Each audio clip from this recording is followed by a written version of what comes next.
ఒక ఊరిలో ఒక పిల్లి మరియు ఓ వృద్ధురాలు కలిసి జీవించేవారు. పిల్లి గర్భవతి అయ్యింది. కాని వారికి తినడానికి సరైన ఆహారం లేకపోయింది. ఒకరోజు పిల్లికి డెలివరీ అయ్యింది. ఇది చూసిన వృద్ధురాలు చిన్న పిల్లలు ఆకలితో బాధపడతారని భావించి కన్నీళ్లతో వాటిని అడవిలో వదిలేసింది. ఇది చూసిన పిల్లి బాధతో ఏడ్వసాగింది.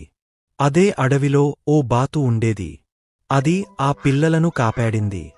వాటిని చెరువులోకి తీసుకెళ్లి చేపలు పట్టి వాటికి ఆహారం వేసింది. ఆ తర్వాత వాటిని అడవిలో ఉన్న ఓ చిన్న ఇంట్లోకి తీసుకెళ్ళింది. అక్కడ బంగారు బిస్కెట్లు ఉండేవి. వాటిని చూసిన బాతుకు పాత జ్ఞాపకం వచ్చింది. అవి పిల్లి ఇష్టపడే బిస్కెట్లు. వెంటనే ఆ బిస్కెట్లు తీసుకుని పిల్లలతో కలిసి వాటిని వారి అమ్మ దగ్గరకు తీసుకెళ్లమని వృద్ధురాలికి పంపించింది. వృద్ధురాలు ఈ సన్నివేశాన్ని చూసి కన్నీళ్లు పెట్టుకుంది. పిల్లల్ని తిరిగి తీసుకుని పిల్లి మరియు వాటిని ప్రేమగా సంరక్షిస్తూ గౌరవంగా జీవించారు.